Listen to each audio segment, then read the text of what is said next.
Everyone keeps talking about Lake Como.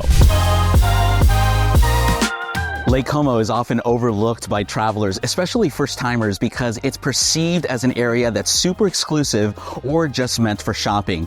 I think it's one of the best areas in all of Italy to actually relax without stress or chaos. Yes, there's great restaurants and some of the best hotels in the world, but there's 56 square miles of lake to enjoy. So you're probably wondering where you should stay. Everyone keeps talking about Lake Como. The stunning natural beauty alone will take your breath away. The hordes of tourists, annoying influencers, and the stress of seeing museums and mega monuments just don't exist here. But the challenges include avoiding paying celebrity-level hotel prices, navigating the large lake, and choosing the right area to stay. Having visited Lake Como regularly for the past 10 years, I'm sharing my mistakes, insights, and what I wish I knew on my first visit to help you live out your Italian dreams and make this part of your trip a true vacation away from your vacation. So by the end of this video, you'll be able to plan your vacation to Italy and choose where to stay in Lake Como.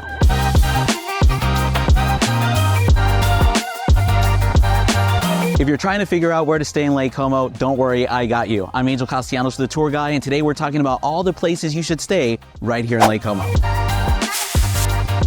Lake Como is in the region of Lombardia in the north of Italy and part of the Italian Lake District, also including Lake Garda and Lake Maggiore. The closest big city is Milan, which is a super scenic hour drive or a 40-minute direct train into Como San Giovanni station, located in the southwest of the historic center of Como town. Trains into Como Lago station are slower, typically taking 80 minutes from Milan, but closer to the ferry terminal. If you're flying into Malpensa airport near Milan, it's only a 40-minute drive away to the lake, so you can pick up a car at the airport and head straight to the lake or arrange a car service for pickup.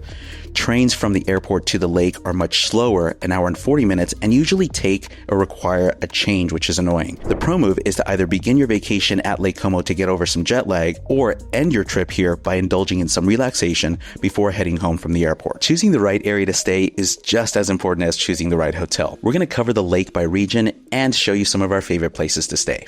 We created the perfect route and plan to get you from A to Z. Check out our tours and blog for great information on maximizing your time and increasing your fun. Before we start our day, hook me up with a like and subscribe so we can keep bringing you great content.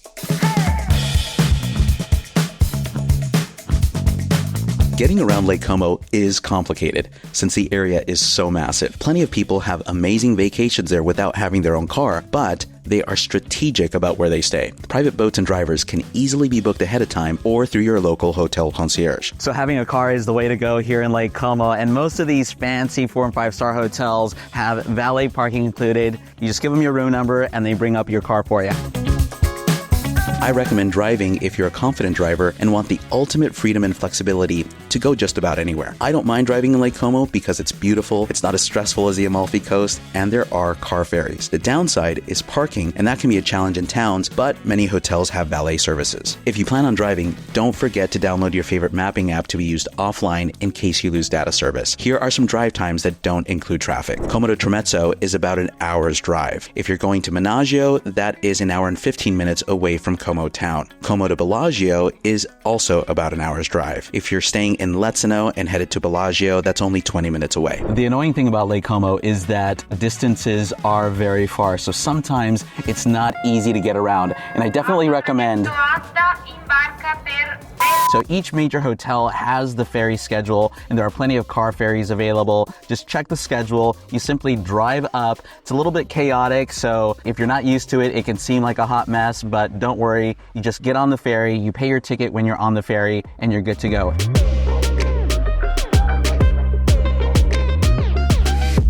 So I paid my ticket on board, and now I get to enjoy the 10-minute ride from Menaggio to Bellagio. Lake Como is 56 square miles, which makes it one of the largest and most beautiful lakes in Western Europe. It's shaped like an upside-down Y, so it's best to approach where to stay by area. The town of Como is at the bottom of the lake and serves as a major hub for the region, with historic sites, charming piazzas, and lots of options on where to stay. On the western side, you have Tremezzo, which is home to the Grand Hotel Tremezzo and Villa Carlotta. Further up is the charming village of Menaggio, where the Grand Hotel Victoria is located. In the middle of the lake is the most famous famous and romantic village, Bellagio. It's nothing like what you would see in Vegas, but 1,000 times better. Sweet little Varenna is across the lake from Bellagio and a mini version with historic properties and gardens. Coming back down from Bellagio to Como is Lezzeno. This is a great spot to base yourself if you want easy access to hotels and activities, but still far enough away to be considered quiet. If you're looking for a place to stay here in Lake Como, you should know that all the best hotels are right on the waterfront. So you have the Palace Hotel and Albergo Terminus, which are 4-star hotels,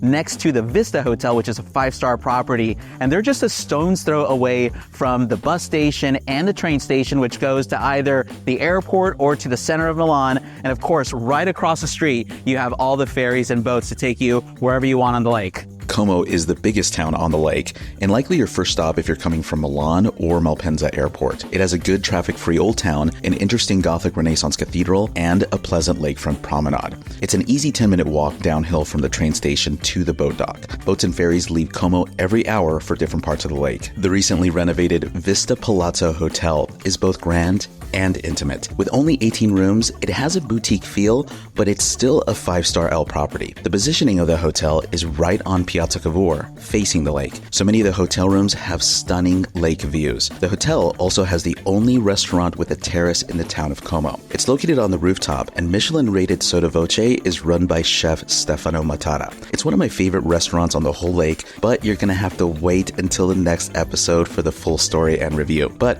here's 2 seconds of food porn anyway. So I recommend staying in the town of Como because it's ideal for all budget options.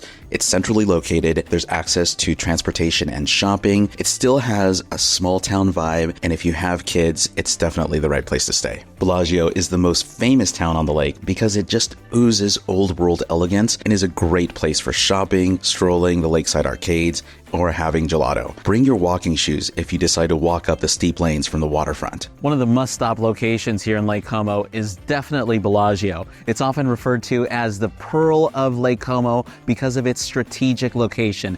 It's attracted royalty and celebrities throughout the centuries, and you should definitely come and hang out at the Grand Hotel Villa Serbelloni, which is celebrating 170 years this year. Another good option is to head to the family-run Hotel du Lac right on the lakeside. This hotel has some of the best terrace views on Lake Como. I recommend staying in Bellagio or nearby for some of the best hotels in the area and restaurants, ferry connections because most ferries do go to Bellagio, tons of shopping, one of the best aperitivos on the lake at the Hotel du Lac, and just the location itself is money. If you want a small village vibe with a historic luxury property nearby, the Menaggio is the perfect spot for you. It's located 10 minutes north of Tremezzo and home to the Grand Hotel Victoria. There's even a beach club located near there called Lido di Menaggio. The ferry terminal is south about 8 minutes in Cadenabia. The Grand Hotel Victoria is where I imagine the Roy family from the TV show Succession would stay because it's just the definition of quiet luxury. Its chandeliers and molded ceilings give the property an elegant feel without being over the top or in your face. There are 2 pools, and this hotel has the biggest spa in Lake Como. A perfect day of staying at the Grand Hotel Victoria includes waking up to breathtaking lake views, enjoying an exquisite breakfast, walking around the nearby village of Menaggio, and then taking the ferry to Bellagio for lunch, then spending the afternoon at their award-winning spa. Normally I would say skip the hotel breakfast, but here on Lake Como, it's unlikely that you're going to have something next door or something convenient right by your hotel. So you might as well stay in and enjoy the beautiful buffet breakfast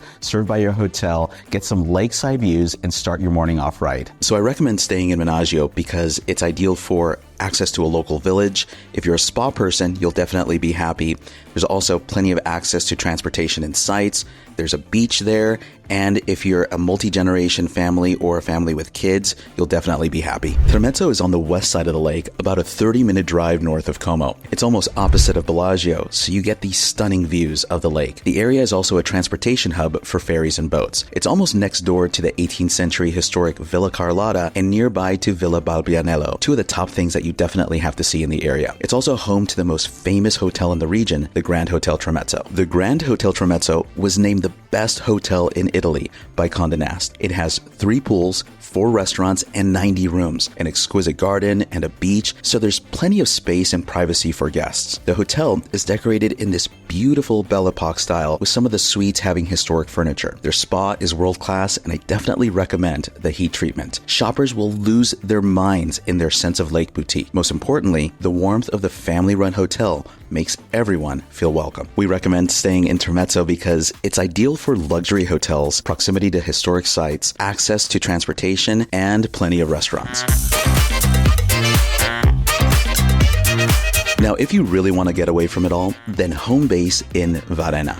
The town has about 1,000 residents, and it's like a mini Bellagio, but without the hype or shoppers. It has a waterfront, romantic promenade, and quiet lanes. Even though it's a super sleepy little village, there's still plenty of transportation options. There's just something very sweet about little Varenna that I can't help but love. The small town of Varenna is only 10 minutes away from Menaggio, and it's pretty well connected by either ferry, train, or private boat like this. The Hotel Royal Victoria opened in 1838 and was named to honor the British Queen, who, like many royals, visited Lake Como. The hotel was renovated in 2018 and has a variety of different rooms and villas available. Guests who stay here typically rarely find a reason to leave Varenna. Villa Tremezzo is a sprawling, centuries-old lakeside villa with under 50 rooms. It's popular for weddings and honeymooners because it's incredibly romantic. The rooms are modern, but if you can snag a lakeside view, you're not going to regret it. The villa sits on a quiet terrace garden that non-guests pay to visit. So this place just oozes romance, and from what I hear, there's loads of proposals that happen right here. So if you're looking for a romantic spot right here in Lake Como, come to Villa Tremezzo in Varenna, and you got it all to yourself. Charming little Varenna is perfect for those who want maximum romance, some quiet times. If you like a dash of history, this is a great spot too. And don't forget, you have plenty of access to transportation. Lezzeno is the last big village on the east side of the lake as you're headed to Bellagio from Como. If Bellagio is not your style, then chill Lezzeno might be the answer. There's not only a luxury hotel, but plenty of private apartment options, restaurants, and activities. Its proximity to Bellagio makes it a pretty flexible option. If you like clean lines and modern decor, then the Villaggio Hotel is the perfect place for you. It's the only property on this side of the lake with its own beach and private infinity pool. With a combination of designer lakeview rooms and apartments in the annex, there's something here for everyone. We recommend staying in Lezzeno because it's ideal for those who want a modern luxury hotel or a beach, access to activities, and flexibility to go to Bellagio, plus private apartments are definitely on the table here. Don't forget to check out our website for a full detailed listing of a variety of hotels we recommend in Lake Como. Well, that's it for our time here in Lake Como from the Pearl of the Lake, Bellagio. I'm Angel Castellanos for the tour guide. Don't forget to comment, like, and subscribe, and smash that bell so you can find our next video. Happy travels.